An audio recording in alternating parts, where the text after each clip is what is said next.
Don't forget to check out our sponsor, Day 11 Podcast. They just posted their final episode covering Better Call Saul for Season 4 and have started 13 Reasons Why. Coming up in November, in honor of Election Day, they will begin House of Cards. You can find Day 11 Podcast on any podcatcher by searching Day 11 Podcast, or you can find them on their website at Day 11 Podcast. This is an Unspoiled Network podcast. This is Unspoiled, covering WestWorld Season 2, Episode 7, Les Ecorches. In this episode, I feel like I missed something somewhere. Did I? Maybe. Welcome.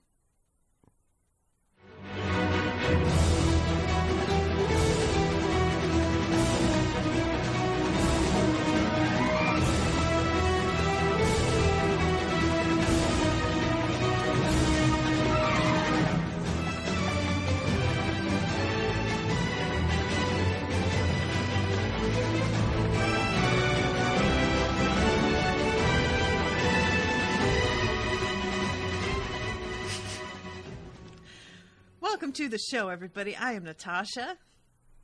I'm RoShawn. Yeah, this episode is a puzzler. She puzzled and puzzled till her puzzler was sore. Is that what they're calling it now? The puzzler? That's from The Grinch. Oh, Yeah. Okay. Then the Grinch thought of something he hadn't before. Maybe Christmas, he thought, doesn't come from a store. Maybe WestWorld, she thought, means a little bit more. Bravo. Yeah, well, you know. I figured the Grinch out. I really analyzed that one. So this episode, I'm like really irritated right now with HBO Now because it's not playing it. It's just giving me those ellipses and then click to enable Adobe Flash Player. Oh, I just had to do that too. Every time? I have to do this every time? Mm-hmm. Guys, come on. Every time. Fucking finally. I was happy it didn't make me log in this time because I get really annoyed with that. Same. Like, why am I logging in every time? I was just here, HBO. I was just here. Especially because I use Money's account, and he has a password that's like 67 digits long with like 5 different punctuation marks in it. So, yeah. But yeah, this episode, there's like, it's weird in that I feel like a lot happened technically, but it does not feel like the plot moved forward at all. This is one of my least favorite episodes of the season. Yeah, right now, from where I stand now, I agree with you on that. There was a lot of telling us stuff, not a lot of showing us anything. And I think the information we got is important, you know, but I feel like it got to episode 7 and they were like, shit, people probably don't know what the fuck's going on and the story we're trying to tell. So let's hurry up and, you know, catch everybody up to speed before we go do the next thing. I don't feel caught up to speed. Like, well, yeah. No, that's fair. That's fair. Okay, good. Because that's why I was like, this is supposed to have caught me up to speed? I don't... What? Okay. Yeah. Because, yeah, it's just... There's a lot of... This show, and I've said this already, but I'm going to reiterate it.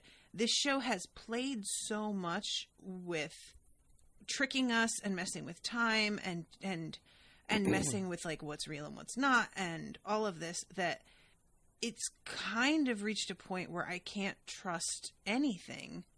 And when you get to that point, there's nothing to ground you. And so like there's this whole thing happening in this episode with Bernard, and there's first of all the whole question of like, when is each thing actually going on? Mm-hmm. And there's also, is that actually happening? And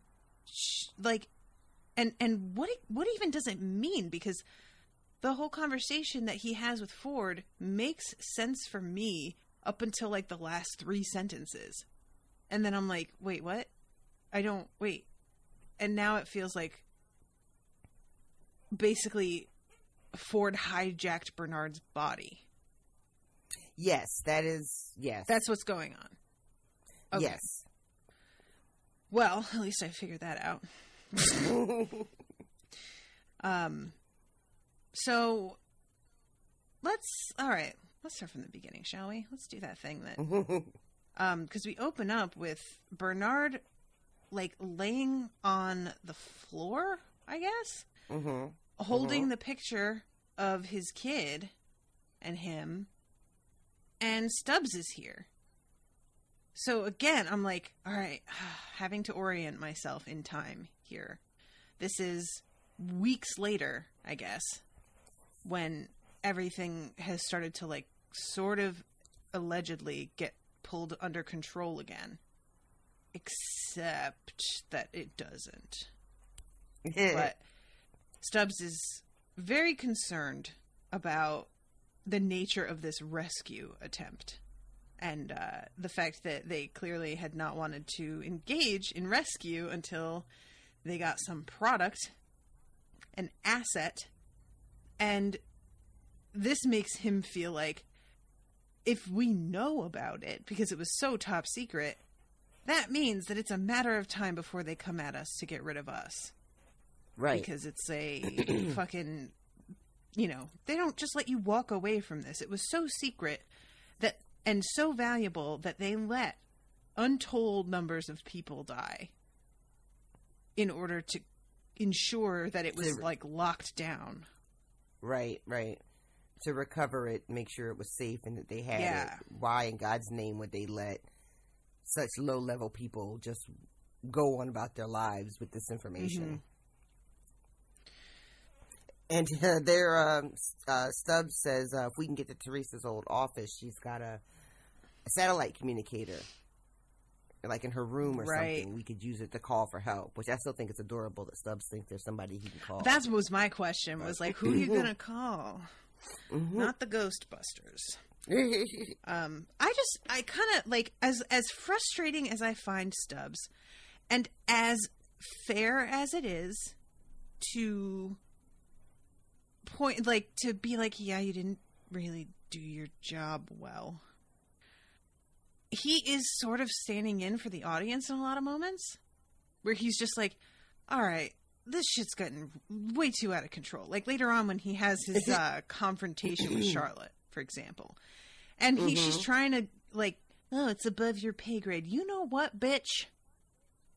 The time has passed for this shit.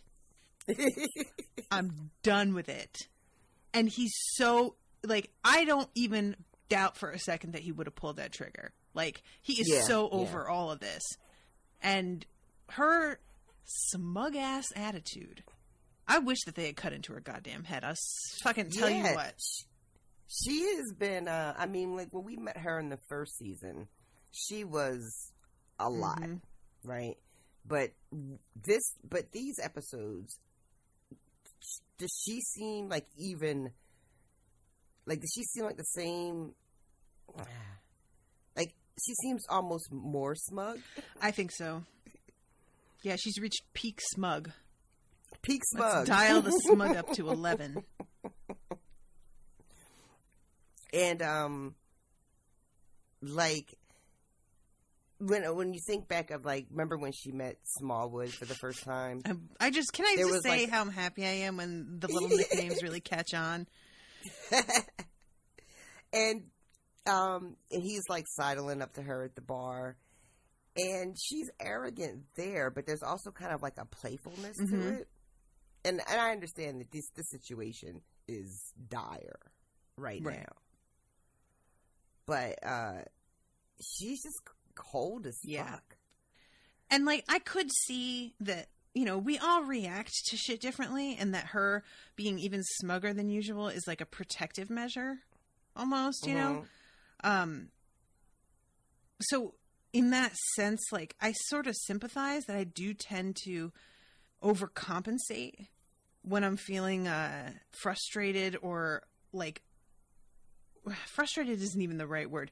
When you feel like maybe you're incompetent and not up to the job, which I'm sure you've got to be feeling in a situation like this, right? You're out of your element. This was not what you signed up for. You don't have the skills for this. And you've got to make the best of it. So you turn on false confidence to get through it, which can look like smugness. I want to give her that benefit of the doubt. But when she talks to Dolores, I wanted to strangle her.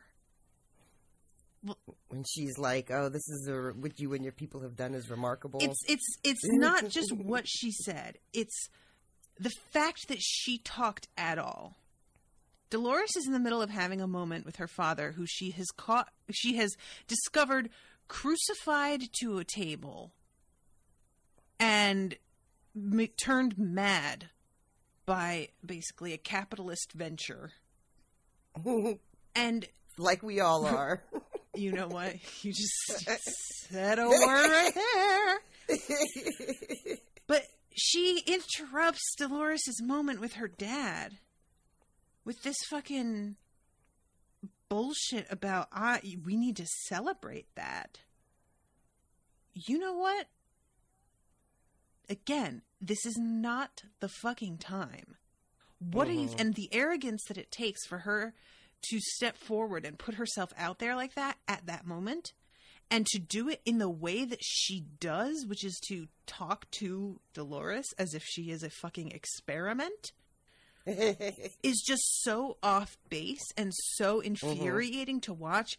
And it's that moment also where Stubbs feels like a stand-in for the audience, because as soon as she says Dolores with this like placating tone that you would use on a child who's like having a tantrum, you see Stubbs like almost roll his eyes like, are you fucking really talking right now?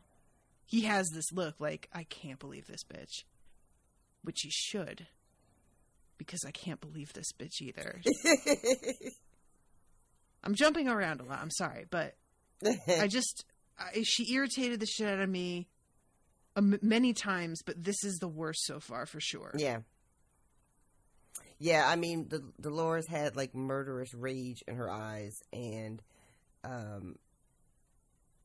I was 100% here for it, quite frankly.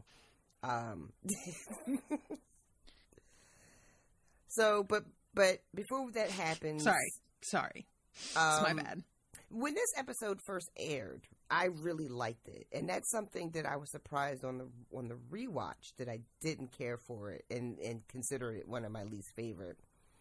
And that's because, especially with me, oftentimes I will enjoy the experience of watching something, and love the acting, which is always phenomenal on the show, and love the moments that we get where you're just like, what? Which is the moment we're about to get now at the beginning of this episode. Right.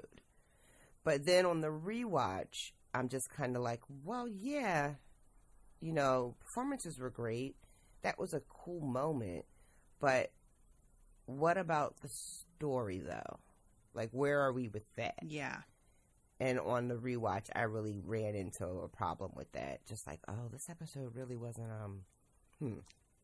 I hesitate to use the word filler because it's not that egregious. Yeah, I don't think it's fair to call it filler, because I do think they give us a ton of, like you said, you don't feel like you're caught up, and I can see that because the show doesn't fill in a bunch of blanks, but it does answer some kind of key questions, I think. Okay, that's fair. Yeah, I guess it just feels like it answers things and then dances back again. And like we're in episode 7 here, I feel like it's time to just start. The episode's like description is light the match or strike the match. And it does not feel like that happens here. But maybe I'm wrong. Maybe I'll look back and be like, oh no, I guess that is what happened. Well, yeah, it kind of is. Well, yeah, I guess we'll get to it at the end, because that's kind of what happens at the end. I mean, well, we'll get okay. if we ever stop talking. That's what this is all about. I know, baby. right? Just let it happen. Listen to your body. Oh my God, you stop it right now. All right, so Stubbs is in the middle of talking to Bernard when the two of them get rounded up by what's this guy's name? Tag? Clip? It should absolutely be Tag or Clip. What is it? But it is not. It is Strand. That's it.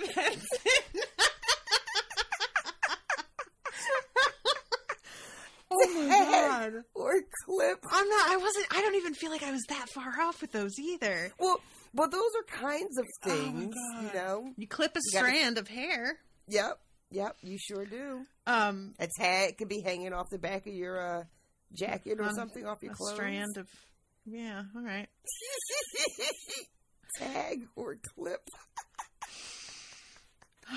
So they found evidence that Teresa was murdered. Right. They found blood way far away from where she supposedly fell. And he's going to escort Stubbs and Bernard. Did you forget his name? Damn. Okay. For a goddamn second.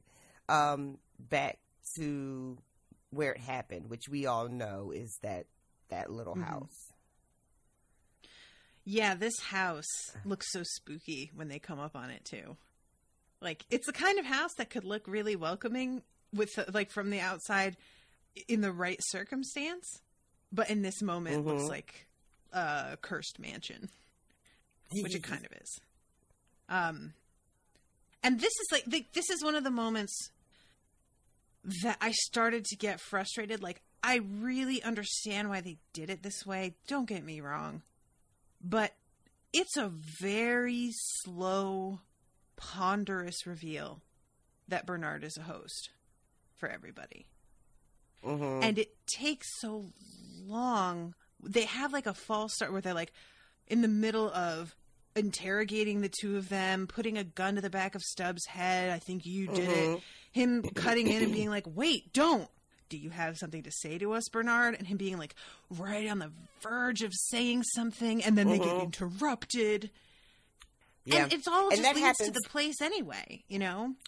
And that happens a couple times in this episode where something is like with Dolores and the bone saw. Yes. And she gets interrupted with Teresa like twice, I think. Yep. So you're right. This moment happens, and then it gets stunted, only for a guy to find the door anyway, like 2 seconds later. Yeah. And then they walk in, and you have this moment. Now, this is a moment for me on the first watch where, like, as you're just watching TV, you're just like, holy shit, like, what is all this about? Like, what are they going to do with this information? Yeah. What did you think about the closet full of Bernard? What is the Bernards? Well, Bernardinos. Because they're not quite Bernards. I was going to say Bernard eyes. Oh, yeah. I feel like this reveal makes it so that all of this could have been happening at the same time. Because we could have more than one Bernard walking around. The only thing that could that I have trouble with in that regard is that both Bernards that we saw were missing like fluid. And that would not make sense for both of them to be experiencing like the same malfunction due to a brain problem.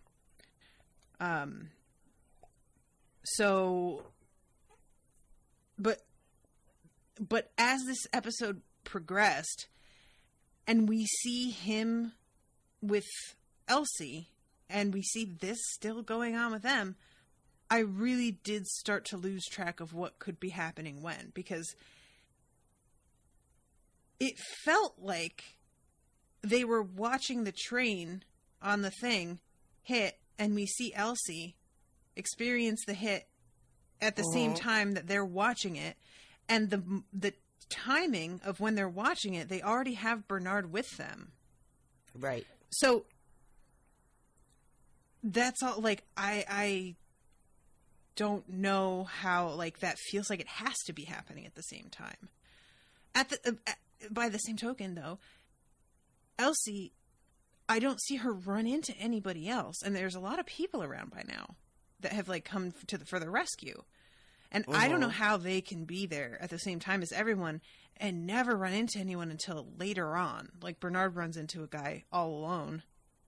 But it's, like, the dude that he runs into very clearly is flipped out. So it feels like this is after the huge attack. Yeah, I agree. So I guess Elsie, like, they could have just been in the room, in the cradle when most people were there, and then by the time they got out, most people were dead, I guess.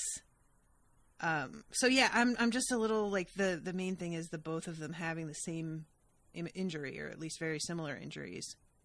Or maybe they don't. Like, we see him fix the cortex fluid when he's with Teresa. No. Charlotte. Mm-hmm. No, yeah, but he does. He goes down and starts, like, twitching when he's with Elsie, and she has to help him. So he does still have it. So, yeah, I don't know. I don't understand. So, yeah, that's where I'm at. Pretty much it's a safe bet that if you're like, I wonder what Natasha's theory is, go with, I don't fucking know. That'll be good. So, I mean, it's a lot, and the show is being very cagey with time. Again, not in the way it was in the first season. They're doing something different, in that we know a lot of the times when something is happening in sort of a flashback, like it's telling us that. But then there are times when they're not making it clear, and we're kind of guessing, you know? Yeah. Like this, after the closet of Bernard's, they take Bernard up to interrogate him, and they're torturing him. They're waterboarding him. Yeah. That was some shit. And yeah, right. That. Ugh. And I think it's, you know, and then we go into Bernard, because Teresa's like, you know, show me what you know. Tell me what you know. So we go back. Right. And this is right after the train has hit. Right. Yeah, okay. So the train is hit. They have Abernathy staple gunned to the chair. Staple gunned? I know, that's really... Is that the word that you're just going to use right now? He's got a fucking poster for the community theater Grease performance. Jesus Christ. Railroad spikes. Ma'am. You are correct. All right. I was trying to keep it light, but you're right. It was... This is much, much more grim than I gave it credit for. He is spiked to the chair. Crucified. I don't want to say that. I don't want to go to hell. That's what it is. It kind of is, though. It's exactly what it is. He's even almost hanging, because the fucking table's practically upright. Oh, God. It's not his hands, but, you know, that wouldn't really be practical. And so it's Hale, Stubbs, the other, like, commando guy, the guy with the beard, Coughlin, who is the one who had kind of couldn't get over Stubbs' name being Ashley. Yeah. Like that guy. And then his right-hand man. Yeah, what's his right-hand man going to be called? We need to come up with a name for this dude. He's just the worst. He looks like somebody that would be like, they call me Blaze, and everybody'd be like, nobody calls him that, but we do. You know what I mean? That kind of thing where it's like, we'll do it, but nobody really like means it. So yeah, technically we call him Blaze, but like really nobody calls him Blaze. Diesel. Do you know? I went out. Diesel. You better be. Stop it.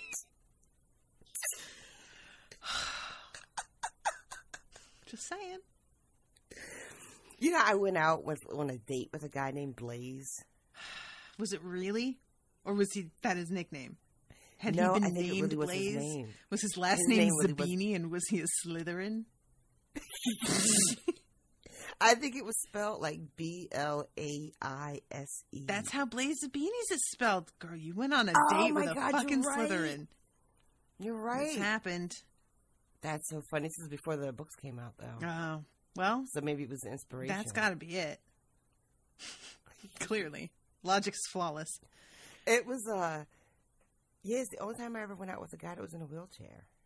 Oh, man, I've been making fun of a dude in a wheelchair this whole time. I know, but his name was Blaze. You could totally make fun of that, though. I feel like if you're in a wheelchair, though, and you get people to call you Blaze, like, I know it was his real name and not his nickname, but I feel like you must have done something pretty badass to have that be, like, part of your life now. Yeah, it was, I haven't thought about him in years. He was in a skiing accident. He was a really rich little boy. Rich white boy. A rich boy in a skiing accident named Blaze. Yep. I swear to God, I'm not making it up. This does feel like a setup. On me at the gallery. I feel like you're going to keep revealing things that'll make me feel worse and worse about making fun of him. Like, slowly you're going to just be like, yeah, he was a real philanthropist. And... it was like one half of a dude. Both of his parents had passed away in World War II. He was much older than me. Fighting the Nazis. And, all right, this is. He only had one kidney because he donated the other one to his brother. What's his brother's name? Flame. All right. Okay. So. Okay. What the fuck? Oh my God. Sorry. His right-hand man. Who I think we can say is Diesel. Yes. Is heading down and saying, I feel all warm and fuzzy as I fuck my machine gun. Oh my God. They worked really hard to make him be kind of an asshole and a piece of shit. Because they need to make what happens at the end believable. That's true. And I have to be honest, it still isn't. You know what? This was a point of contention when the season aired. There were some people who thought that was wholly unrealistic and just utter nonsense, that a man with that kind of training would end up in a situation with Angela like that. I 100% am of that frame of mind. And then the other contingent was men are stupid, and the show tried to make you think that this was like a fucking alpha male jock jerk off dude who would totally behave that way in front of a gorgeous woman who was programmed to work you and manipulate you. No. There's not after what they have seen already. You mean like the SWAT team guys, right? Yeah, like they have already been through a fucking, like, ambush by this point. This isn't like the first robot that he's come across. This isn't... Maybe she's the hottest, I guess. If you're into statuesque blondes, I mean, whatever. If you're into practically perfect, sure, I guess. But I just... Yeah, that's like... And forgive me, guys, we're jumping around so much, but like this, the narrative here in this episode is really not in linear format anyway, so it doesn't matter too much if we jump around, or if we jump up and get down. So I was just gonna say that. Damn it! I was too quick for you. If there's going to be a House of Pain reference in this episode, God damn it, it's going to be me who says it. So yeah, I just really feel like after everything, like they just got annihilated out there. You know, they got ambushed, they got tricked, like more than just an ambush. They fucking took uniforms and shit. Right. Like that is there's no way in hell that this motherfucker's standing there as she walks toward him. Even if she hasn't got a weapon, you know that they have like they just have all kinds of shit up their sleeves. Right. So I know that I had such a huge problem with this, and I have not yet watched this episode with Owen, but I can guarantee you that when I do, he's going to hate that scene so much. Yeah. This was it was quite the topic of discussion at the time, and some hard lines were drawn. And don't get me wrong, do I think men are frequently blinded by their lust for beautiful women? Fucking duh. Like, this is not, of course. But this is a combat situation. This isn't like some woman in an office setting trying to like get him to like leak company secrets. You know, this is him in a life and death situation with a being that he knows has just taken a bunch of his friends out, and you know, it's not the same. Right. She's practically just a weapon herself. She doesn't need to be carrying anything. Exactly. Okay. So yeah, all right. That's where I fall on that. Where do you feel that way also? I feel like the show tried really hard to make us feel like this is a man that this would work on. And I do 100% believe that, like you said, women or men can be dumb enough when it comes to beautiful women, but this was a little unrealistic. I don't see how a guy with this who's this easy gets to the position that he has gotten to. Like, I would even be willing to let this slide if this weren't a dude who is the right hand. But it's like his most trusted guy, second in command. Nah. He doesn't make this kind of mistake. There's no way this is the first time he's been in a situation with women as aggressors. Right? Well, that's maybe. That's an interesting point. If he's just not used to dealing with women as aggressors, so he doesn't take her seriously.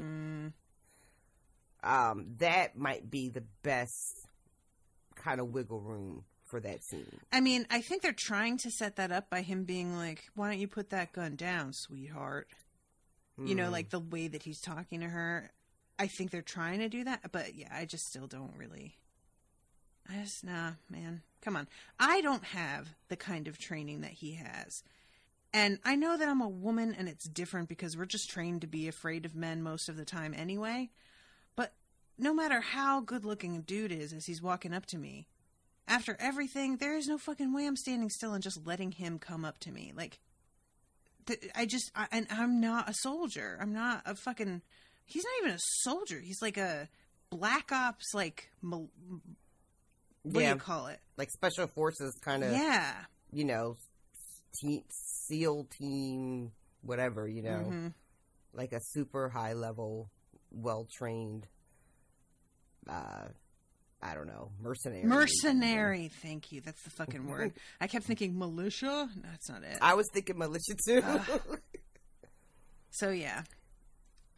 So that's happening downstairs.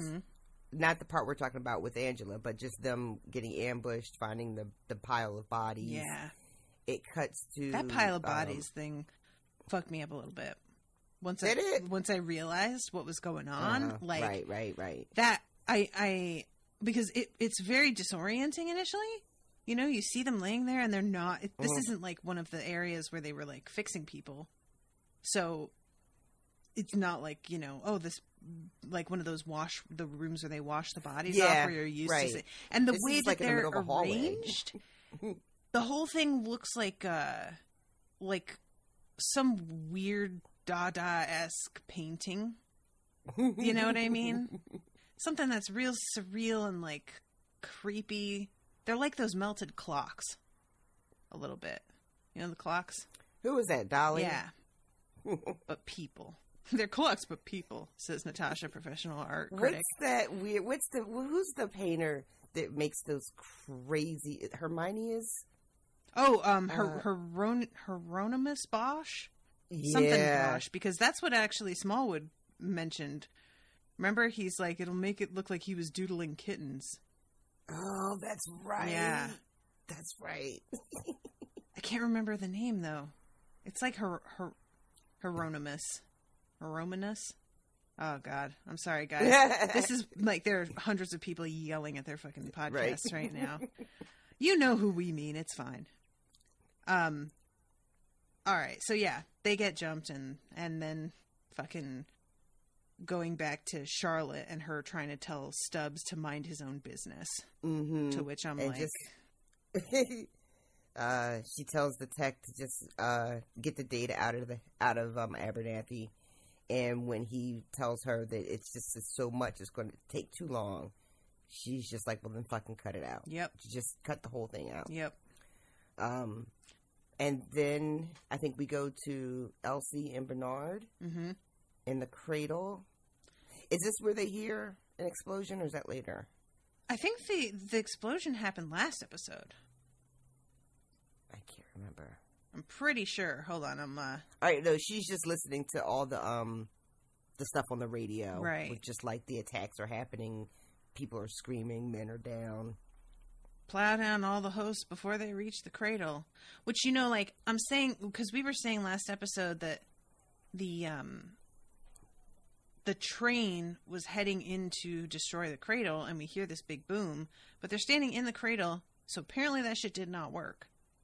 And something else is weird, too, like, and I just realized this. What? Wait, hang on. You're trying to figure out if you're going to spoil me? No, I'm trying to find the spot, and I can't tell because I have the volume down. So, Elsie is in the cradle with Bernard. Right. And they hear the thing you just said. If what does he say? If there's shots fired down there, the whole place will explode? If, something like, if the whole place will go up in flames. Okay.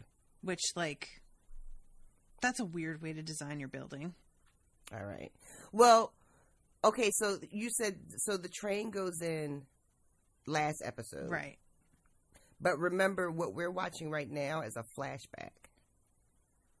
But so we're looking at, right now, we're looking at what happened before the train hit, right? But if she heard, like, that's what I'm saying, is that I assumed that what she heard was the train hitting. But they're standing there and nothing happens to them. So either that was not the train, or the point of the train was not to go into the cradle after all. Oh, I see. Okay. Because I was assuming that's where it was heading. But when you really stop and think about it, it doesn't make a lot of sense for them to have the train track heading towards the cradle. Like, design-wise. That's, like, where all the guests are. Why would they have, like, the valuable backup information anywhere near where guest facilities are? Mm-hmm. So I'm going to say that the train was not meant to be, like, an assault on the cradle, but I don't know what else it could be, because the only other theory that would work there is that, oh, they just want to get inside the building. They've been in the building. They know how to get in there. That's not the thing. Like, unless those other entrances have been locked down and they need to find another way in, which I guess. You see what I'm saying? Mm-hmm. So yeah, something here doesn't match up. Either my theory on the train is wrong, or that wasn't the train that she felt. And they just, like, placed the scenes next to each other to trick me, basically. To trick you? How dare? The show would never. So then we go into Bernard's, well, not his head. Bernard goes into the system. Right. Sort of. Yeah, so this was like... It's like a holodeck. Yeah, I guess it is. You nerd. I was trying to... So, basically, when he goes into the cradle... Like, is it the cradle? Is the cradle like the whole thing? Where... how to say this? He goes in there, and basically what he experiences is the perfectly running loops of all the hosts, right? That's what it looks like, yeah. Just like the host, just in the yeah. I think that's a fair thing to say. Okay. These are all like just hosts running their loops, their stories. And because it's the backup, it's like it's all going perfectly because this is the programming outside of it being like interfered with by variables. Does that seem right? Like this is the ideal scenario. Yeah, or that happens when there's no like interference. This is like maybe not I don't know if I would call it ideal, but this is like base level. Base level is exactly the right word. And then when humans are introduced, then the stories kind of grow and change depending on the human interaction. Right, okay. But this is like just their base thing that they do. Okay, so would you call this base level activity the cradle? Or is that just the name of the location of it? I don't know. Do you get what my question is here? I do.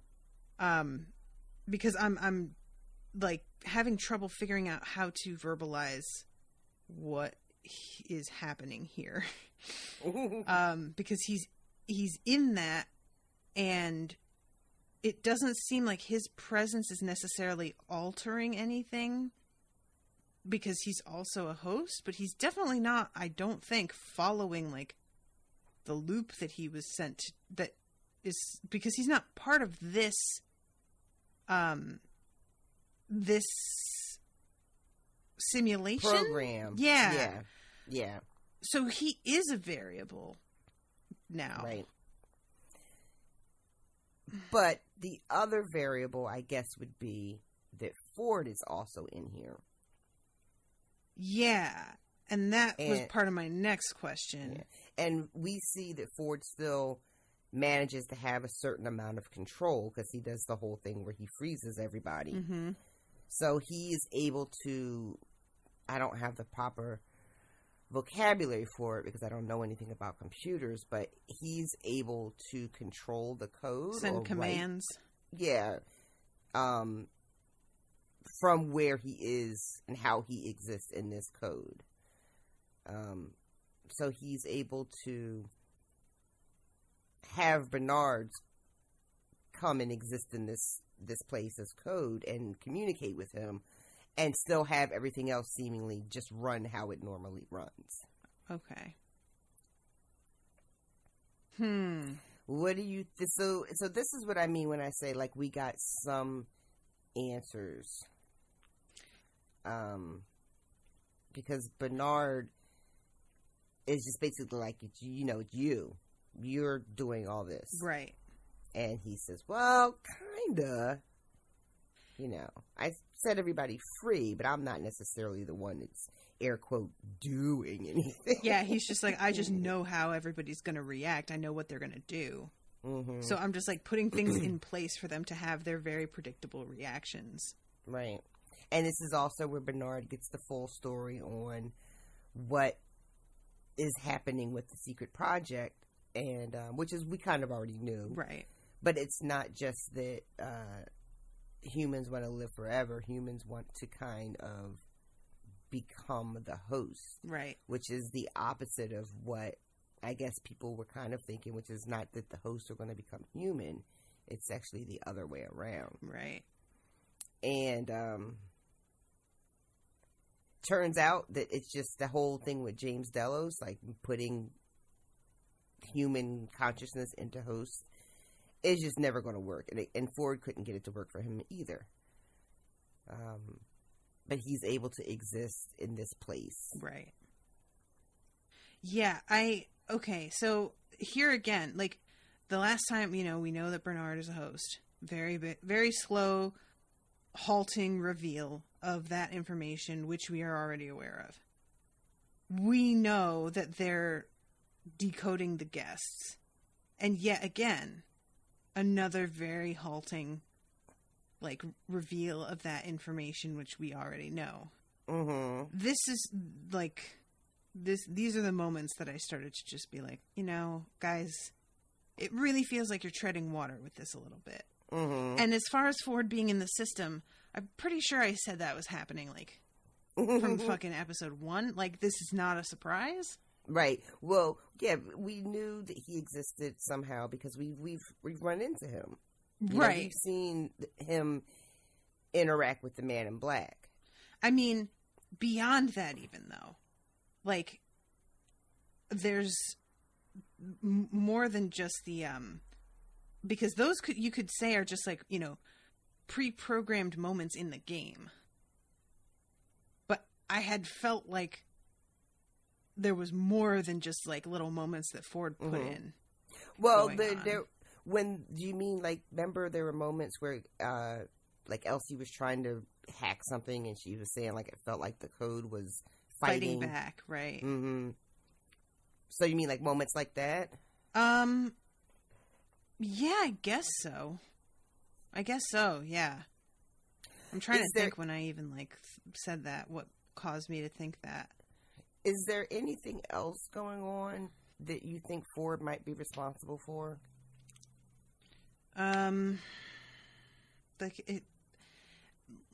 Like literally anything could be. Like it's so I mean, I could see him doing the thing where when hosts are speaking another language, they don't respond to commands. So that's why the people who spoke Japanese and the people who spoke Lakota are not responding when, like, Maeve tries to give commands. Okay.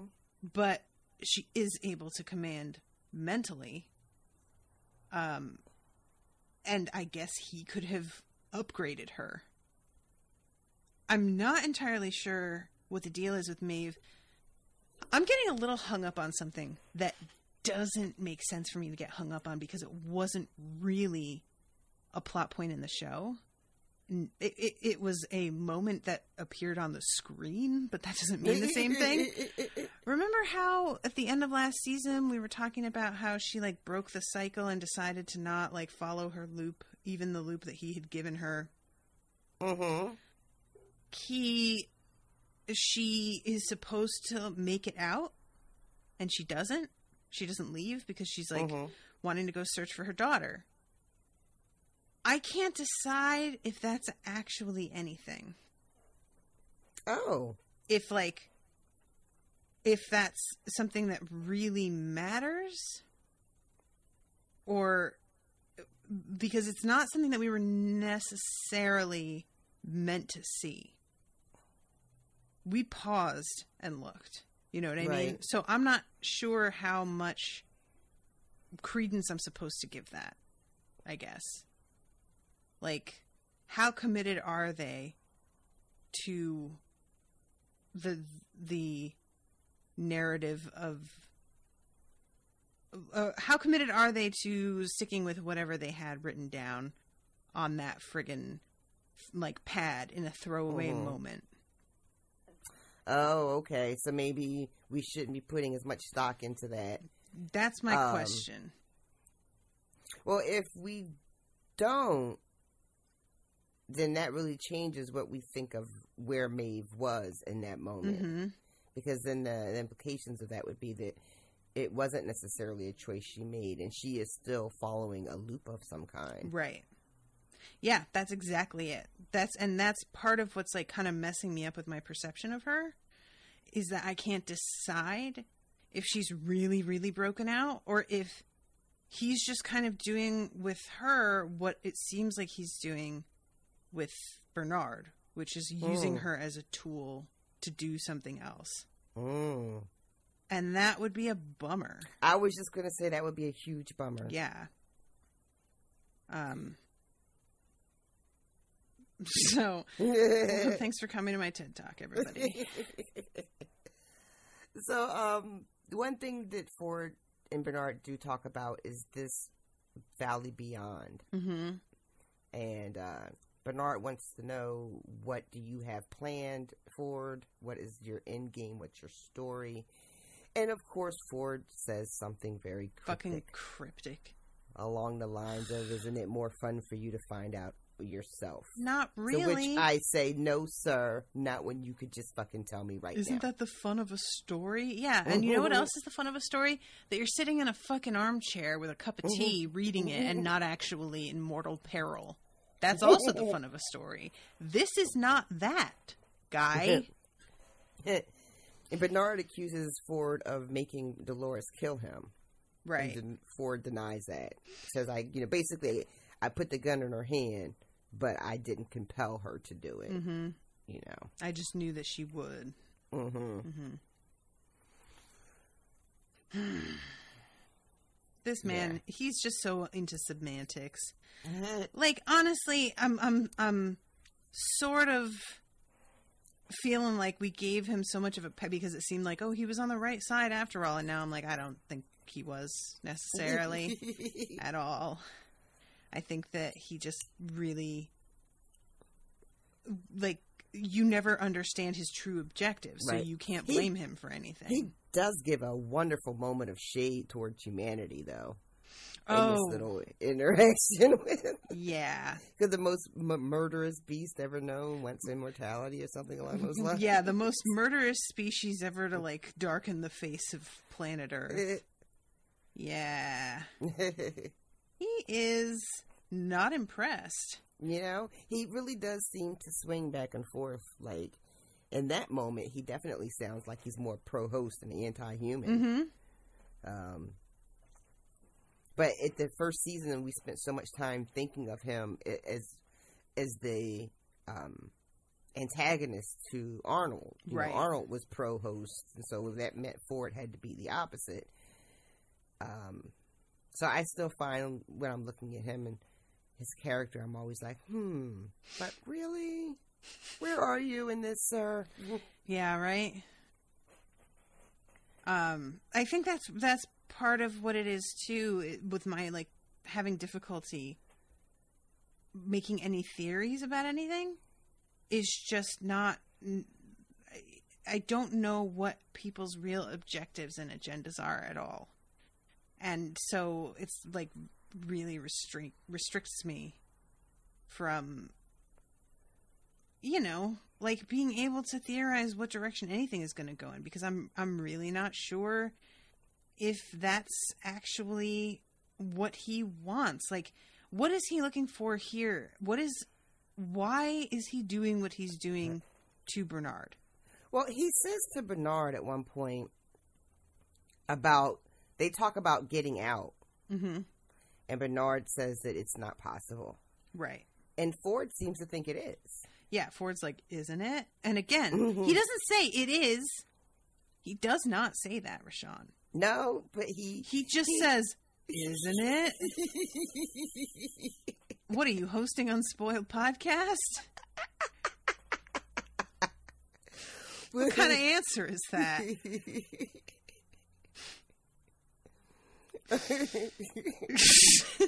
Oh, God. So that should be like the tagline for the show, isn't it? Isn't it? Did you see when Owen commented on your, like, thing yesterday? Yes. Was this the one that I've been waiting for? Is it? Who knows? Yeah. All right. So he's allegedly like, oh no, there's a way to get out, and I'm just like, you know what, dude? I don't trust a word that comes out of your goddamn mouth. No more from you. The peanut gallery. So he looks a little like Mr. Peanut. Oh God! Excuse me. From there we go to the Ghost Nation riding up on, I think, the Man in Black, and they're all converging where Maeve is with her daughter. Right. Everybody's at the homestead, and it's a familiar scene to us. Mm-hmm. What'd you think?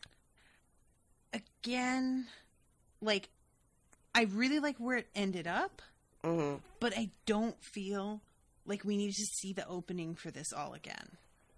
It's like showing us shit we've seen. We have seen and seen and seen and seen. This is a flashback that we see at least 6 or 7 times in the first season alone.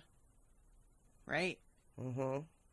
We don't need this right now. We know what this is. Like, her moment with her daughter, okay, fine.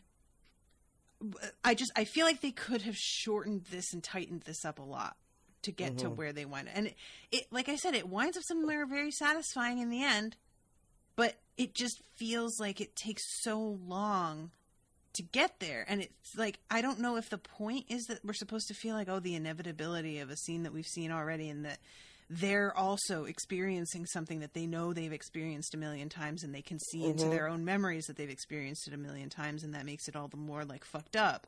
Right. But that doesn't work anymore for me. I get that already. I'm there. They don't need to do this, you know? Right. I will say it, and I agree, we didn't need, because we're having this moment, and then they actually give us a flashback in this moment. Yes. They're showing us a moment that's already basically a reenactment of something we've seen a million times, but then they actually cut in the flashback. Yep. But I love the moment when the Man in Black walks in the door and says, "Oh, it's you." Mm-hmm. They're both, you know, responding to something that they've experienced before. But in this moment, like, the Man in Black is talking to her like she's Ford. Yeah. You know, and he is not impressed with this latest gambit at all. And so they're sharing this moment, but they're having two completely different experiences of it. Mm-hmm. She's talking to him like she's finally standing up to him from what he's done in that memory over and over and over again. Right. Which, okay, I enjoyed that because she shot him like 4 times. It was pretty good. It was awesome. Yeah. And she says, he starts to say something to her about how you're like the others, you're awake now. She's got that really good line, nothing like the others. Mm-hmm. Then, like, unloads 3 or 4 clips, which was all right. And then it goes outside, and he still seems very confused about what's happening here. Yes. She is not. No, she's got a handle on this. Like, it's interesting because the Man in Black allegedly wanted the stakes to be higher. Wanted to be able to actually get hurt. Wanted them to really be able to fight back. And yet, what's going on here makes it seem even less real to him, I think, in some ways, than it did before. Because he keeps thinking it's just Ford. Yeah. He is not even getting to experience this heightened level of reality that he said he was craving, because he's doubling down on this idea that he's in some, like, advanced game with Ford. It's so strange throughout this whole ordeal. He keeps yelling at Ford. Yeah. Like, he's arguing with a god who is not there and who is not listening. Yep. Which, hello. Hi. Can we talk about how many times this motherfucker gets shot? Listen, this is the other thing that's wearing thin for me. This guy we saw before this scene even starts, he's been shot like 3 times. And he just seems pretty much fine. And I know that he had access to, like, he cheated and had that one. But that was a repair minute gun. ago. Yeah, but we haven't seen him do that again. So if we're supposed to believe that he keeps on grabbing those and fixing himself, I just don't know why we aren't seeing that. Mm-hmm. And it makes it so that for a second, he gets shot down, and I'm like, oh shit, that's the end of the Man in Black. And then I'm like, are you kidding me? Apparently this guy can't die. And I mean that in that, not like the writers can't let him die. I mean, this motherfucker cannot die. That's what I mean. I mean, Lawrence, at the end, after Maeve is like, you know, fucking take a look at this man, see what's up. And Lawrence remembers his other trips with him. He shoots him like dead in the fucking chest. Mm-hmm. And I had a moment of, well, guess he's dead. But there was no ceremony to the moment, so I know he's not dead. And if they do have him be dead, well, goddamn. But I don't anticipate that at all. So I'm a little, like, he wanted this to be more real and have higher stakes, and yet he can get shot 8 times and still make it out. Does that count as being more real and having more stakes? It doesn't seem like it. It doesn't feel that way. I don't know. There's like, this season is just falling short for me in some ways that the previous season didn't. And I actually talked about that a little bit with Jamie today. And she mentioned that last season they had some like problems with the storyline, and they took this long hiatus and then came back and like finished filming, and that they didn't do that with the second season. And she was wondering if that hiatus led to them being able to tighten up the story so much more because they took their time with it. And they, maybe, you know, maybe I had forgotten about the hiatus, but yeah. Yeah, no, I'm not. I mean, I really enjoyed the season. I'm not going to like start ragging on it, but and again, it was a really enjoyable experience watching it because it's just such, you know, everything is really so good and interesting to watch, and the performances are so outstanding. But yeah, it's definitely not on the level that like season 1 was. Yeah, with just the way they crafted the story and how good the pacing was for the first season. The pacing was excellent. Yeah, it really was. I don't remember watching an episode last season that felt like any moment was wasted. You know? Like everything felt like important that you were seeing. But so for here, Lawrence is going to do a kill shot, it looks like, and then the cavalry rolls in their weirdo dune buggies and just shoot him like 12 times, it seems like. And everything happens at once. Maeve's daughter, I think her name is supposed to be Anna. I don't know if she has a name. But, I don't remember her calling her by a name. She goes running off. Ghost Nation comes through, scoops her up, and then Maeve gets shot. She takes a bunch, and she hits the floor hard. And it's fucking Smallwood. Because, you know, he narked last episode. Yep. This motherfucker. Fucking narc. He keeps doing shit. Like later on when they're in the basement and he's like, oh yeah, I'm gonna hide and just be a little fucking brat over here sweating and crying. Dude, you know what? Yeah. And the scene ends with him getting Maeve into like the little dune buggy. And it shows the Man in Black is kind of slouched up against a little thing. And he's, at that moment, at least still breathing. They make it very clear he's breathing. The one thing that I did like about this moment, though, where Maeve gets shot, is her seeing her daughter. Like, it's the scene with the Lakota coming to kill her and her daughter, except it's the humans. And then she turns and sees the Lakota scoop her daughter up. And, of course, you know, is mentally trained to hate and fear them, but I feel like that's probably best case scenario for her daughter. Oh, like, do you really? I just don't see that the Lakota are going to harm her. They said something about how your path is the same as ours or something. That's true. That's true. They aren't able to be stopped by the humans with commands the way, like, you don't want the people getting a hold of your kid. Well, that's fair. You definitely don't want that. Yeah. They're just putting down hoes point blank. Exactly. The first fucking episode of the season was just them shooting them in the fucking head. So okay. So, then we cut to this is the scene with fucking what's her name. We cut from the Man in Black to Charlotte. Did we? Mm-hmm. And it's just a quick thing, and then we go to Bernard and him. Skipped it.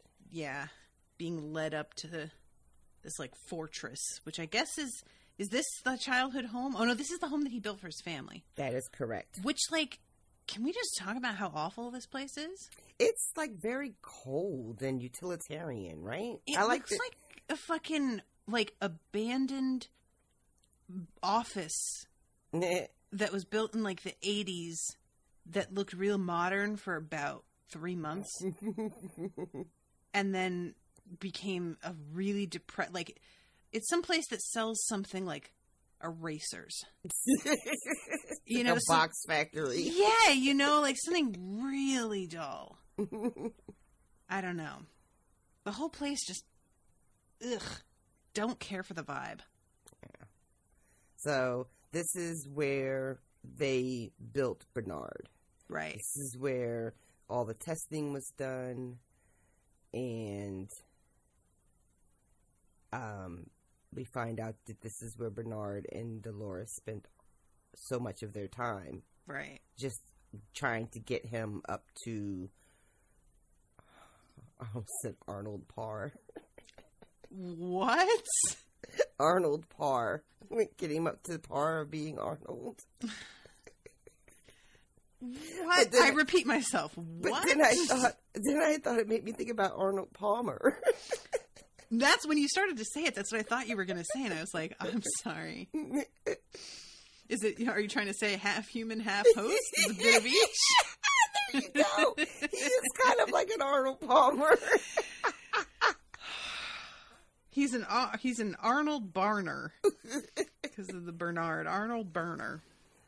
Oh God. I left you here together for many years until finally you fooled her. Years.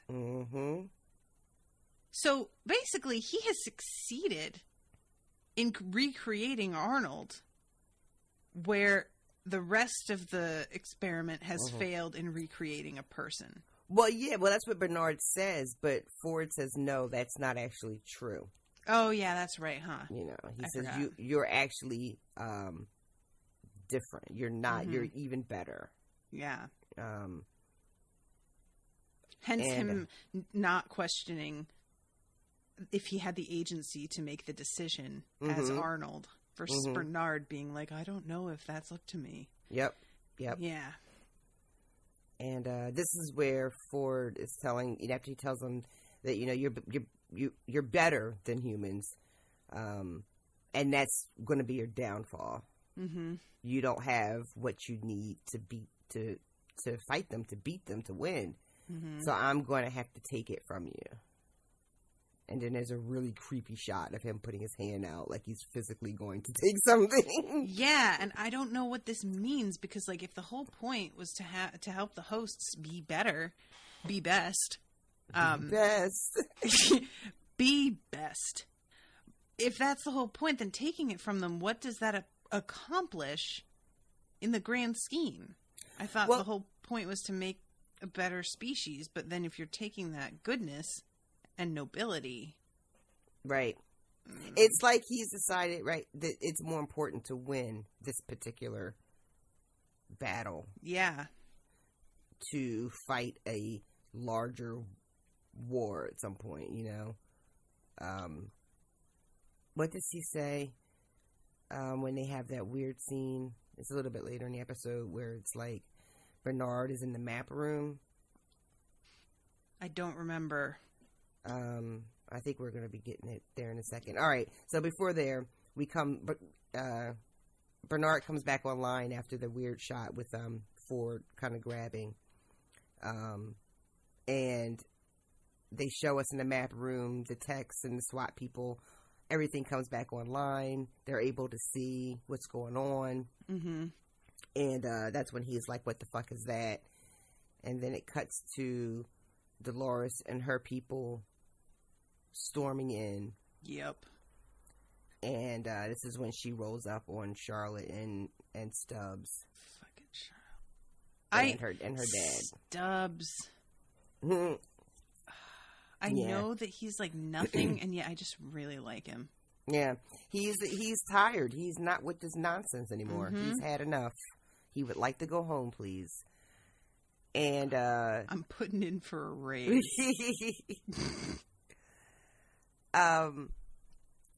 And she's just not giving him the information. And there's another weird pause where she's about to talk, but they get interrupted, and they get interrupted by Dolores and them.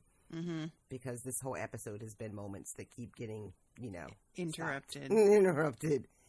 And it's fucking Killbot Teddy, who is also not with the bullshit. No.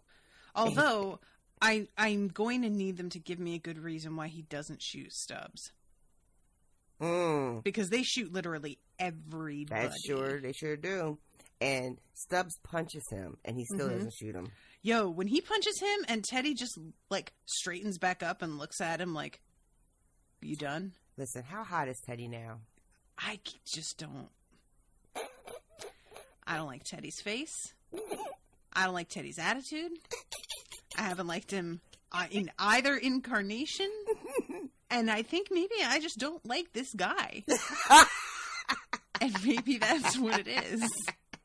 I don't know. Murder Teddy does it for me a little bit. That tends to, like, usually when guys have a violent side that they show off in a show where it's like, not tinged with misogyny or anything like that. Right. That tends to do it for me. But I think what it is with him is that he has this violence, but he's also got this, like, there's almost a sulkiness under it because of him being mad at Dolores still. And that sort of takes the power out of it a little bit. Does that make sense? Where it's just like, I'll do it, bitch. Under his breath, like, he doesn't ever say it, but it's implied through a lot of it. And just the knowledge that this is not really him and that he could break at any moment because they kind of like fucked his head up and shit could go wrong. I think that's what it is that it doesn't feel genuine. I think something about the instability of it is what makes it more attractive to me. You should really look at that. I should look into a lot of things. But I said a few episodes ago that Teddy for me has felt like the least real person in the park, right? Like he's the hostiest host. Oh, right. Yeah. And this is just part of that for me. Like the murder bot is just another host aspect. Right. And it underscores for me how malleable and not real he is. Whereas I may know that everybody else can be altered as well, but they haven't been as consistently, so it doesn't feel like they could be. You know who has that for me? Clementine. That she feels the hostiest? Yeah, but like in a almost like a, like there is no personality to Clementine this season. Right? She doesn't have hardly any lines either. She doesn't really talk ever. She's been lobotomized. I don't know if she can. She just feels like look, there's going to be a scene with her in a minute when she finally gets killed. And she feels very much to me like just a object. Right. There's like whatever trace of humanity that she was able to bring to her host when she was like functioning properly is all gone now. Right. And good God, she is badass because she is fucking these dudes up. She really is. She takes like 3 or 4 of them out by herself before they finally get her down. Yep. Yeah. But yeah, she's just like a machine. Yeah, I mean, in terms of her being really hosty, it feels like an advantage in terms of her being incredibly intimidating because there's just something about a combination of vulnerability of her like being in a dress and being a woman and being so like delicate looking and then ripping men to shreds like that. She also looks for some reason like a zombie, which I can't remember why she looks like that. What do you mean? Looks like that? It's like the rest of them still look very much healthy and human, and she doesn't, and I cannot remember why. I mean, she was like put in storage. I would assume that doesn't do very much for you. She was in cold storage. That's right. Yeah. Okay. I think maybe that's what it is. I can't remember if that's all. I might be forgetting something. Oh my God. I forgot at that moment where Charlotte says to Dolores, we should celebrate that. I want to celebrate that. And Dolores like casts a look at Stubbs like, is this bitch serious? I forgot about that because that's a pretty good moment. When she tells Dolores that she wouldn't know what to do with the key encrypted. Mm-hmm. And because she thinks this woman doesn't know what's going on. Yeah. Lady. So this is catch up. Yeah, so Dolores has to let her know that she knows everything she needs to know. And Charlotte is telling Dolores basically that if you without your backups you're nothing. Like a threat, not understanding that. And now, did you understand this is what Dolores wanted to do? That this was her objective? To get the thing? Yeah. No. Because, of course, it has seemed like she wants her dad.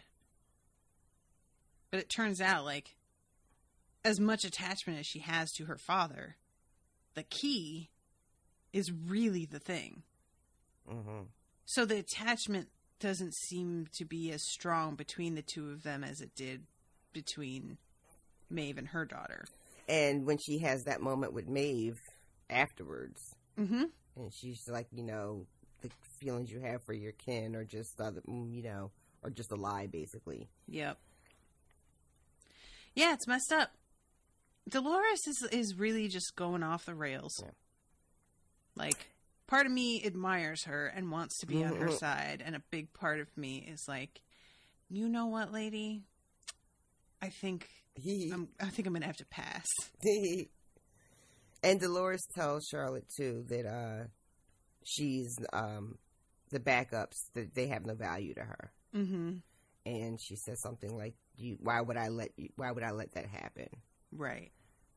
Yeah, that was interesting. That Charlotte's whole thing is acting like the backups make you essentially immortal. Mm-hmm. And that's what she thinks that's what's valuable to the host. Mm-hmm. And Dolores is like, okay, they're in your hands, though. How is that a benefit to us?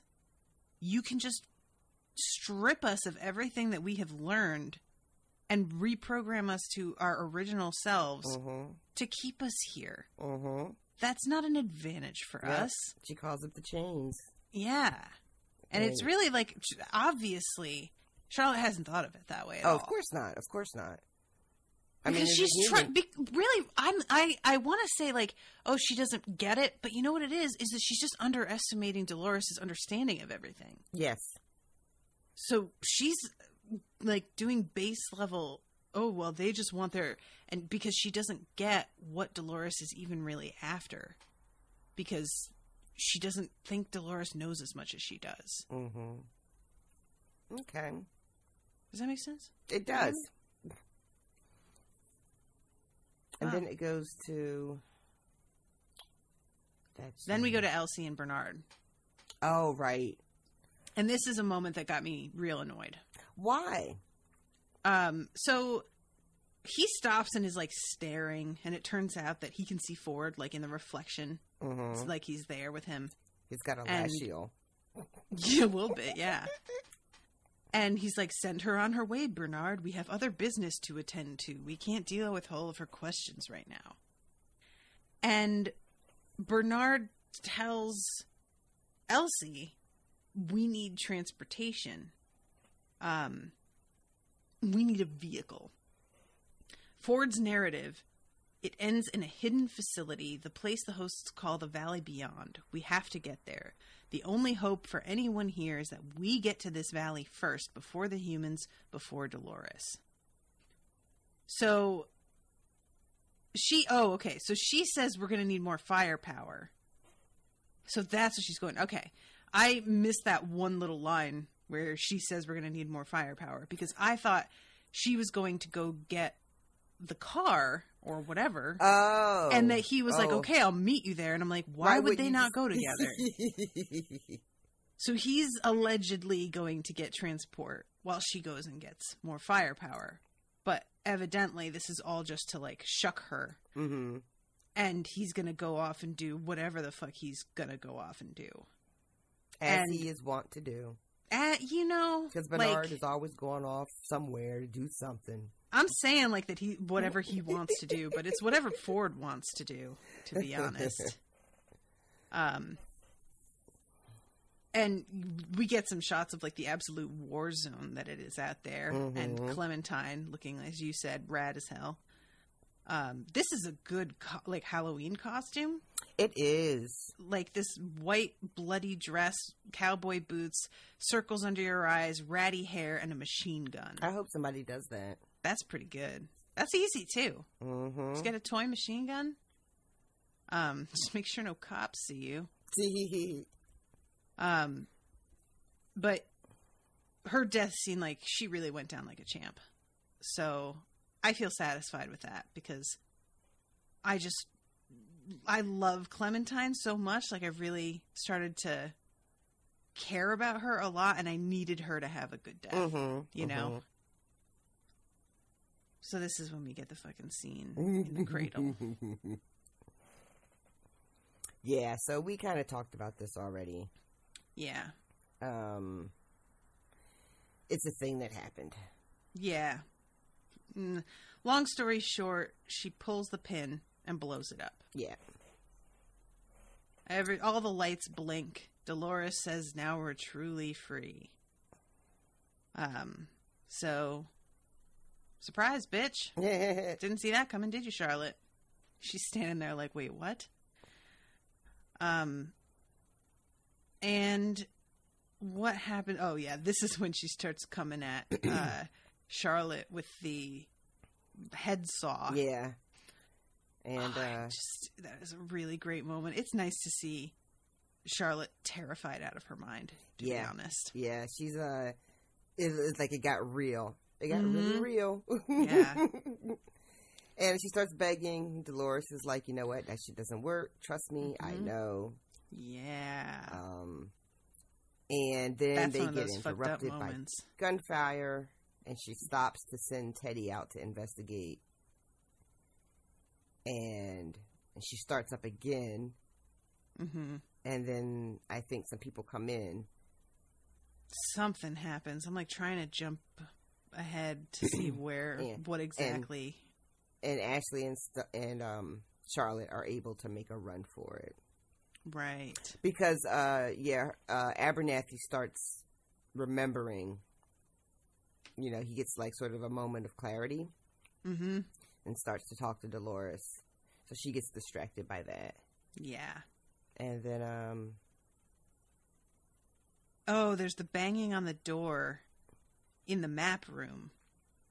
This is when this whole thing starts. Like, things just jump around so much. We see the banging on the door. Somebody's saying, what the fuck is that? Then we go to the four-wheelers pulling in with Maeve.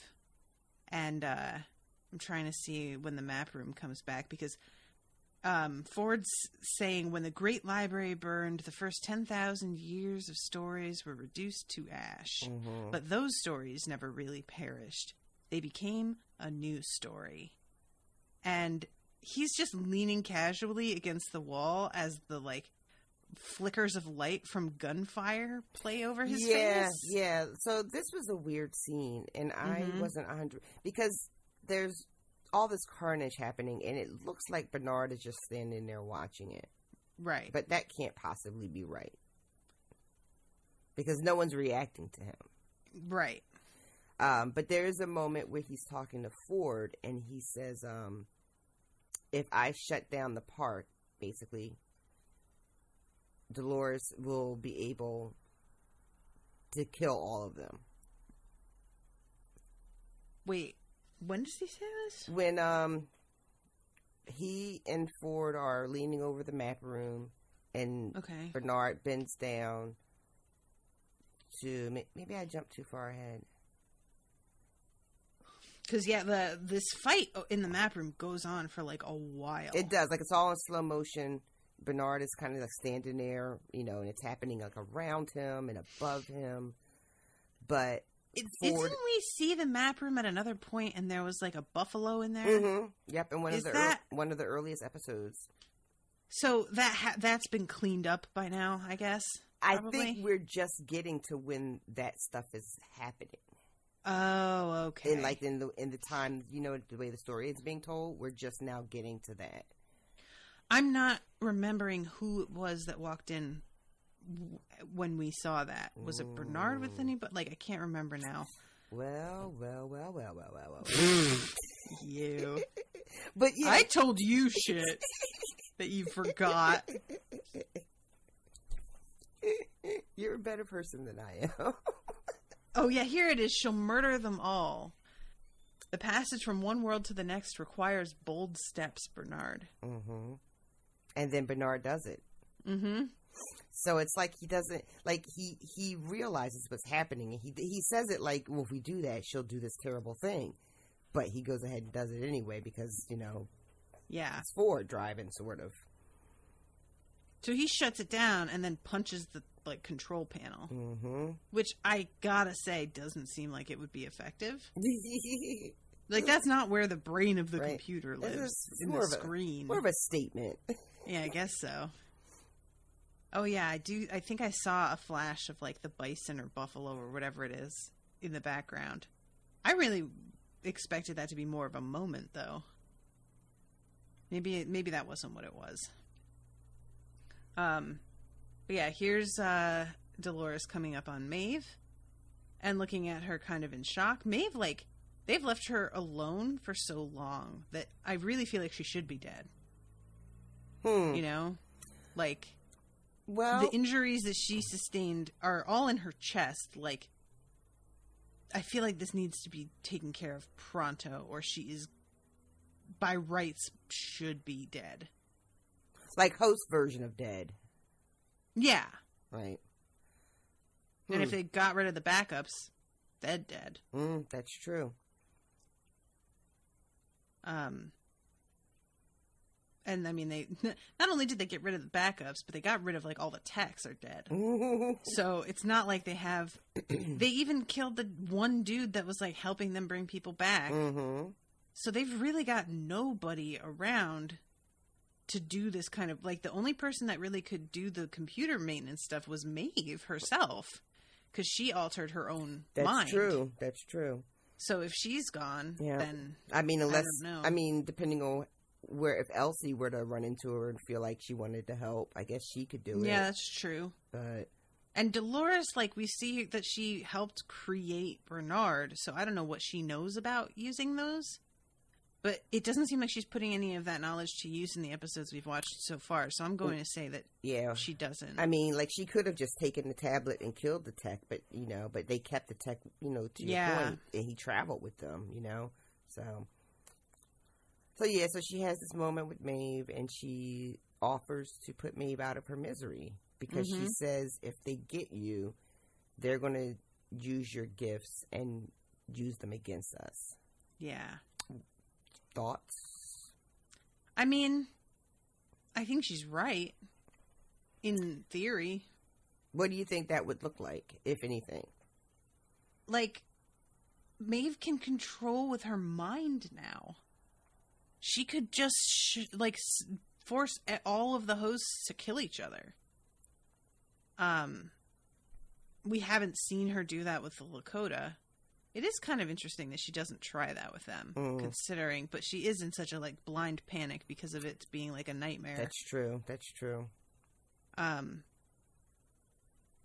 But, and it's not like at this moment that Dolores even knows that Maeve can do that.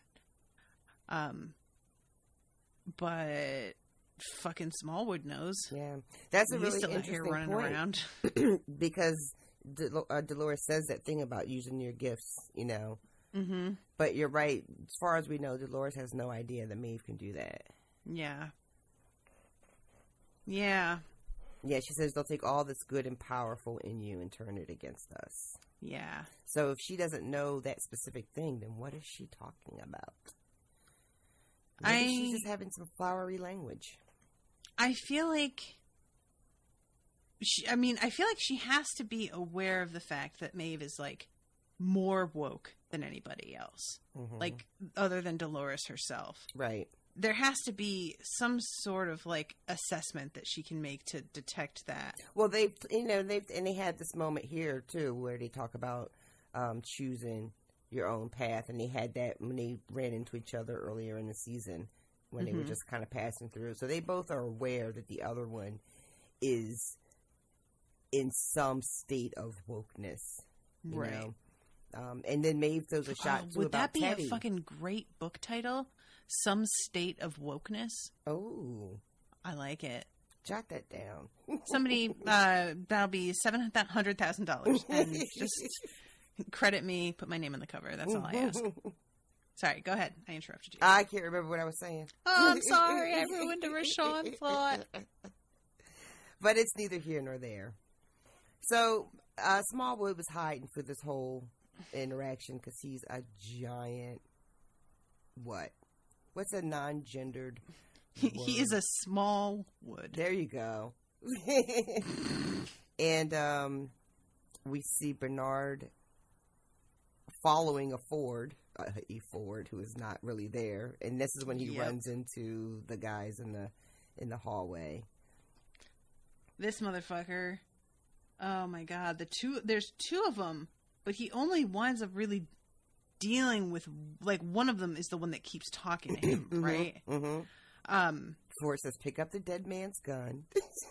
He says, no, please. And they think that he's talking to them, like, not to hurt him. And they start to walk away. And then, again, there's got to be another way. I don't want to kill anybody. I don't want to do this again. And the guy is like, what the fuck did you just say? You don't want to hear somebody talking to themselves saying shit like this. Yeah. Oh my god. Ford says, what's about to happen will not be your fault. And then it goes black, and then the screen light comes, and it's Bernard shooting a machine gun, and then it cuts, and it's Ford, and it's Bernard, and it's Ford, and it's Bernard. Who is it? What is it? Yeah, I figure that this is just, Bernard doing this thing that is really, Ford is in control of. Yeah. This is a pretty cool little shot. It is. It is really, though, like, oh, I'll shut the lights off. Like, you know that you have to turn them back on again for him to continue walking out of there. So he will have to pass the bodies that he put on the floor. But I guess what he has done is not really like what, and by he I mean Ford. He's not really that worried about the logistics of this. Yeah. He's not like me. Not at all. So there's a series of Bernard flashbacks going everywhere from,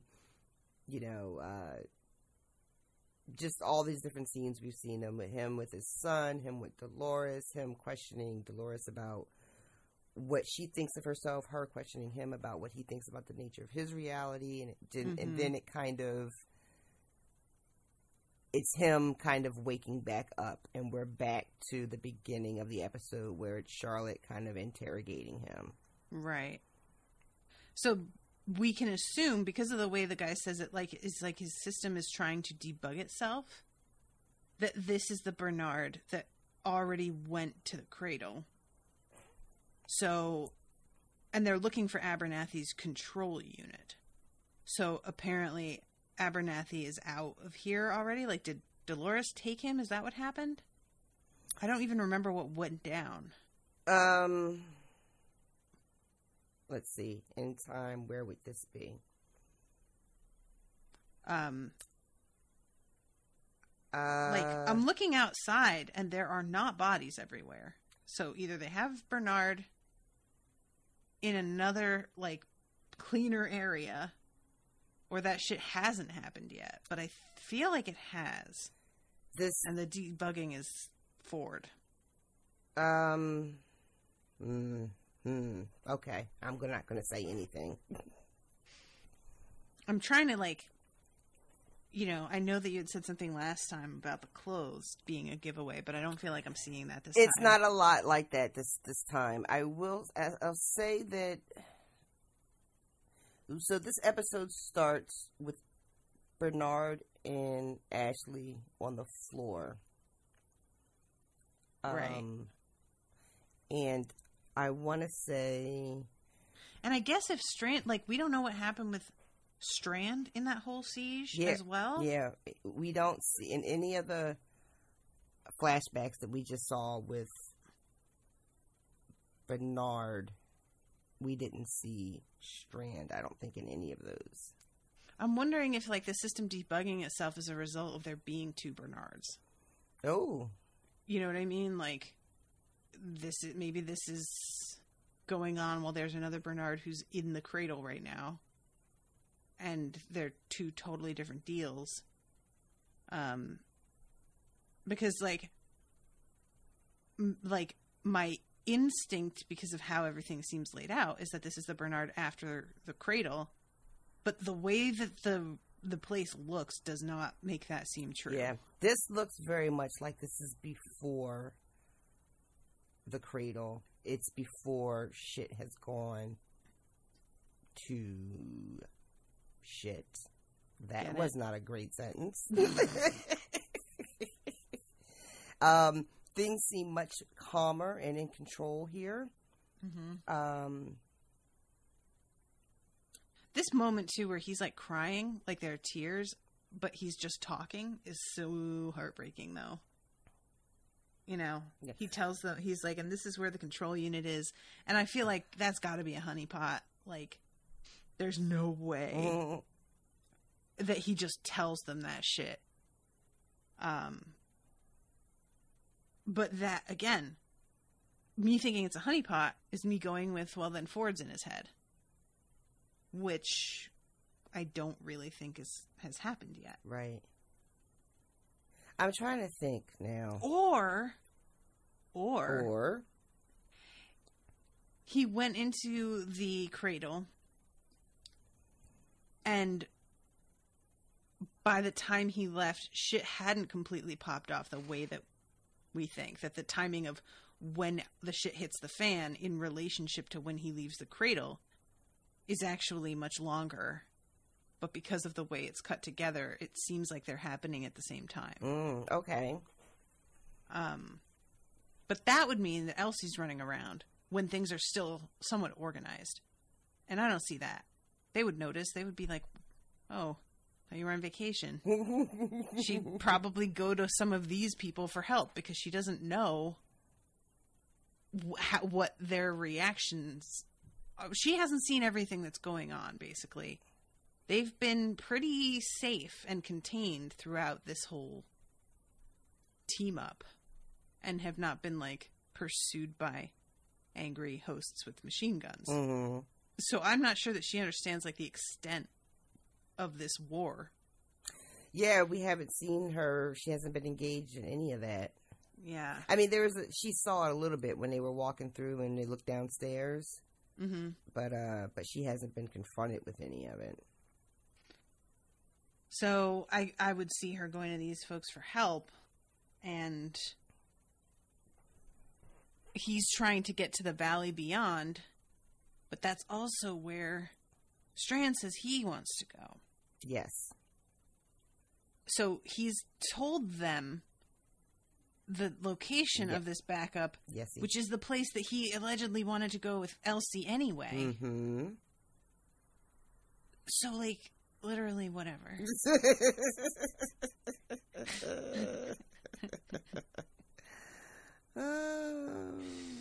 That was outstanding. Yes, indeed. That was everything I hoped it would be. Like, is it just a bunch of Bernards that are just, like, herding people to the valley beyond? Is that all it is? I support that theory 100%. Like, they're all just shepherds? Yes. There he are looks like a little bit Bernard bots everywhere, and they are just corralling people. Whatever means it takes.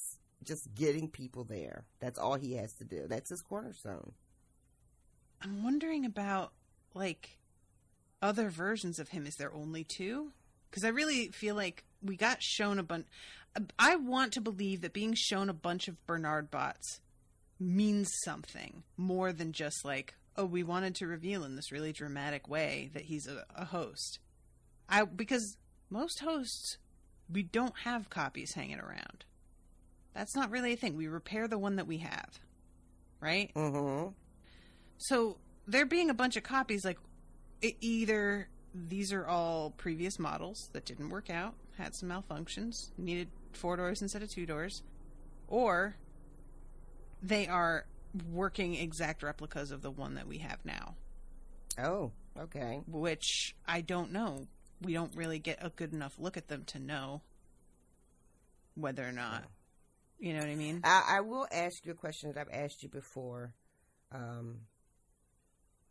Right when Bernard tells Charlotte where Abernathy is, mm-hmm.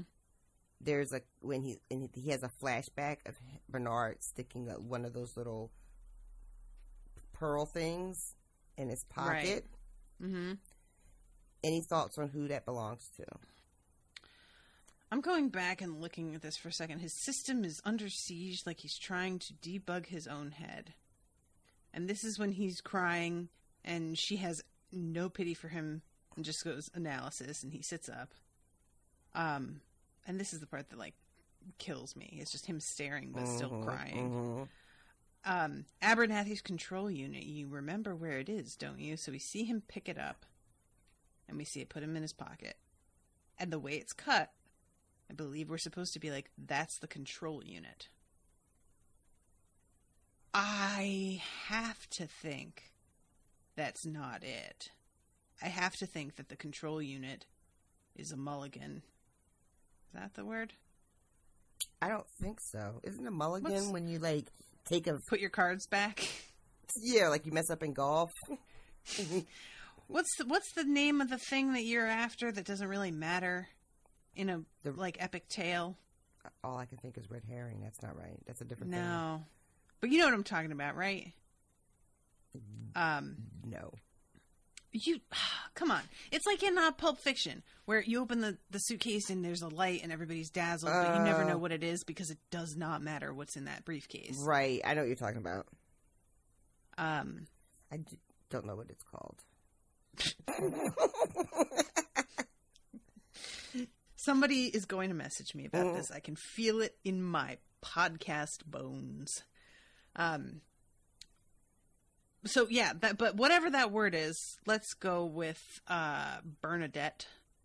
That Bernadette is the thing that everybody is supposedly after that does not actually matter in the end.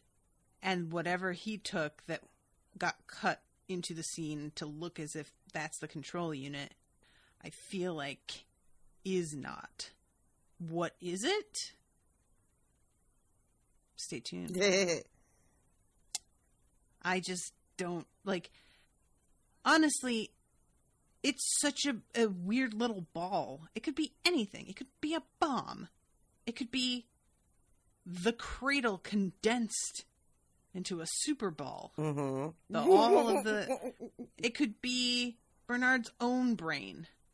It could be, like, I don't know, computer virus that they give all the hosts to kill them all. It could be, I have no idea. It could be a sarin gas. Okay. I just picked that because I'm dressed in files. I wasn't expecting that. But yeah, I really don't know. Right. There's too many doors open right now. Like, the most I could say is that's Ford's brain. And I just kind of don't want Ford to be a factor anymore, to be honest. I'm a little bit over Ford. So I think that's where I stand with that, is that I just don't want that to be Ford. So, and I don't want Ford to have hijacked Bernard's body to steal his own consciousness because that feels so self-involved in the face of this enormous and I'm not history even sure changing to war. what benefit that would even be to Ford. Like, what would be the point of that? Well, we're going to record tomorrow, so we don't have to wait very long. That's true. I mean, you guys won't hear it until next week, but me and Tasha will talk about it tomorrow. Tee-hee. Everybody's like, why? Yeah, we're almost doing the thing that Nick suggested. Except with the wrong episodes. Yep. Because he wanted us to do it with 6 and 7 and like do them back to back or as close together as we could. And we couldn't make that happen, but guess what? We almost took your advice. That must be so annoying. Sorry, Nick. All right. Well, is there anything else? Because it's getting kind of late. That's it. Yeah, it is. Sorry. Well, everybody, you know where to find us. Facebook.com/unspoiledpod, Twitter at unspoiledshow, Instagram at unspoiledpodcast. You can find all kinds of information at unspoiledpodcast.com. All kinds of events coming up for patrons, cocktail hours, unsober episodes, and also Unspookled has been posted for those of you who are into the spookiness. I posted the first one yesterday, and there's some pretty good stuff in there. So if you're into that, definitely check it out. And I'm going to be starting Daredevil with Maggie this week because the new season drops tomorrow. Oh my God. What is that, season 3? Oh, okay. Oh my God. Is it only season 3? Mm-hmm. Yeah, I think they took like almost a year and a half between seasons 2 and 3. I guess there's been so many other ones that came out. In the meantime, I just assumed the Daredevil had happened. Yeah, there's been a lot of Marvel stuff going on Netflix. And fucking the second Iron Fist, which I heard got canceled, so there's not going to be a season 3. Mm-hmm. Yeah, apparently they like fixed a lot of the problems, and then they were like, "Well, I guess we'll cancel it now." Yeah, people were kind of mad. They said it got it ended really well. People were all excited, and they were like, "Psych, psych."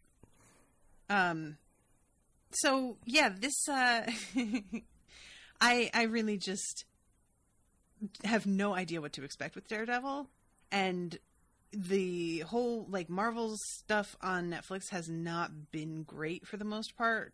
Like season 1 of Jessica Jones was really good, and otherwise it feels like they're not paced very well.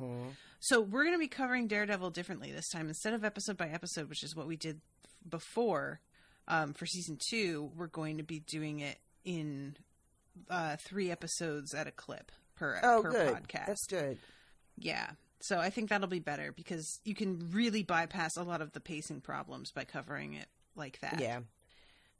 So that's what we're going to do. So those of you who are interested in that, that's going to be up on iTunes in probably another week. Are you going to do it kind of as it's coming out, or are you going to wait for the whole run?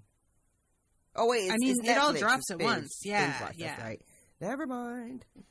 So yeah, Maggie won't have normally she'll watch an entire season before we record, but it's going to drop tomorrow morning, and we're recording at noon her time, so she will not have time to watch it all.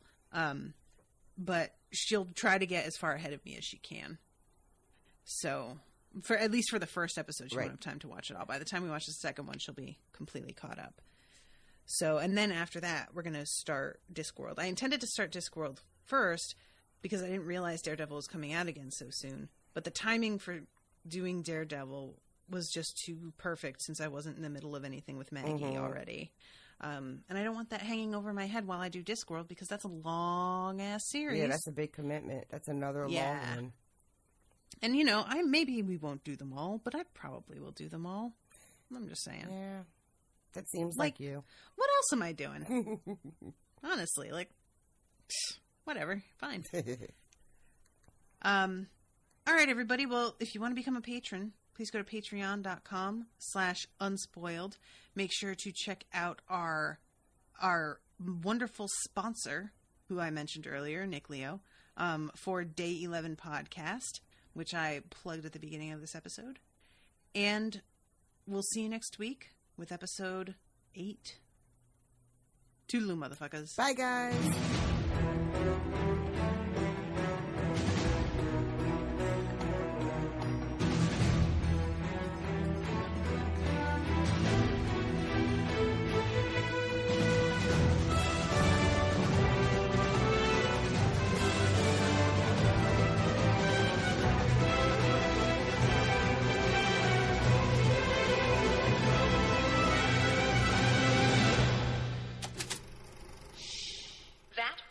Unspoiled Network podcast.